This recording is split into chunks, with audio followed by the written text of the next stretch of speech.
नमस्कार दोस्तों, केंद्र सरकार ने गाइडलाइन जारी किया था जिसमें कहा गया था कि अब कोई भी राज्य लॉकडाउन नहीं लगा सकता, लेकिन देश के सभी राज्यों में अलग अलग व्यापारिक संगठनों के माध्यम से लॉकडाउन लगाया जा रहा है।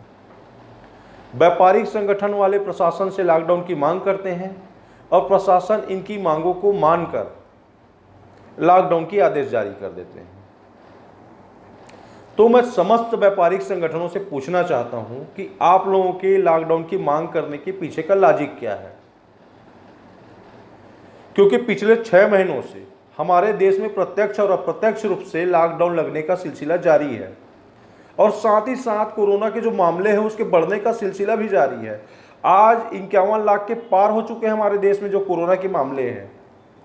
इसका मतलब साफ है कि लॉकडाउन से कोरोना का प्रसार नहीं रुकता, फिर भी आप लोग लॉकडाउन की मांग कर रहे हैं और प्रशासन आपकी मांगों को मान रहे हैं। इसके अलावा जितने भी बड़े बड़े जो व्यापारिक प्रतिष्ठान चलाने वाले हैं वही व्यापारिक संगठन के पदाधिकारी बनते हैं। कोई चाय की दुकान या पान ठेले वाला व्यापारिक संगठन का पदाधिकारी नहीं बनता। अब बड़े प्रतिष्ठान चलाने वाले जो हैं वो छोटे व्यापारियों की तकलीफ़ों को कैसे समझेंगे?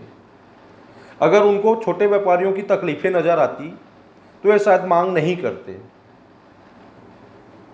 लॉकडाउन लगने के बाद जो छोटे व्यापारी हैं, चाहे चाय की दुकान वाले हो, पान ठेले वाले हो, ठेले गुमटियों में अपना धंधा करने वाले हो, दर्जी हो, नाई हो, ब्यूटी पार्लर चलाने वाली महिलाएं हो, बुटीक वाली महिलाएं हो, ऑटो वाले हों, इन सभी के रोजगार पर सीधा सीधा असर पड़ता है।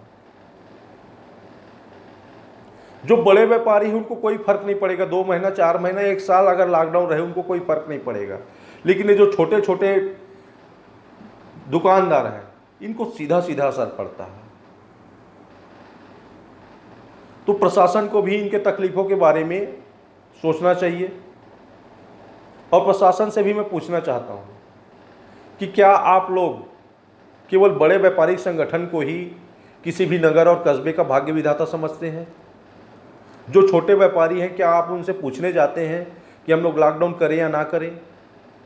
क्योंकि लॉकडाउन का जो असर है वो छोटे व्यापारियों को होता है, आम जनता को होता है। और लॉकडाउन लगने के बाद जो बाजार खुलने का समय है वो सीमित हो जाता है।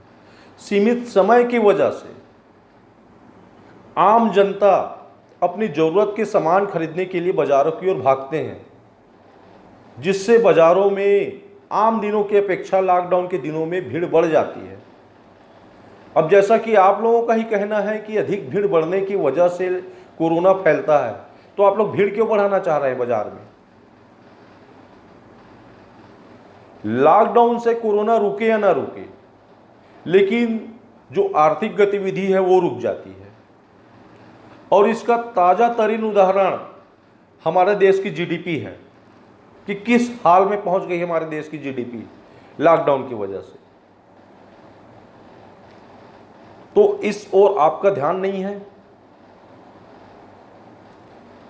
लॉकडाउन लगने के 2-3 दिन पहले आप लोग समय देते हो। उस 2-3 दिन के समय में जाकर के आप बाजार में देखिए कि बाजार में कैसा भीड़ उमड़ता है बड़े बड़े जो व्यापारिक संगठन है उसके सामने सामान खरीदने के लिए। तो बड़े व्यापारियों के जो सामान है वो तो 3 दिन में बिक जाता है, लेकिन जो छोटे व्यापारी हैं वो बाजार बंद रहेगा तो सामान कहाँ से बेचेंगे?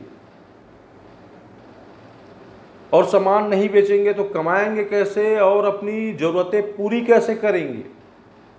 इस ओर प्रशासन को विशेष ध्यान देना चाहिए और लॉकडाउन का फैसला लेने से पहले कम से कम जो छोटे व्यापारी हैं, जिनकी संख्या बहुत अधिक है, जिन पर सीधा सीधा असर पड़ता है लॉकडाउन का, उनसे भी पूछना चाहिए कि हम लोग लॉकडाउन करें या ना करें।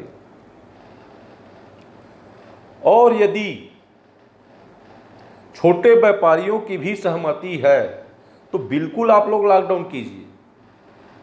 लेकिन कम से कम पूछिए तो सही छोटे व्यापारियों से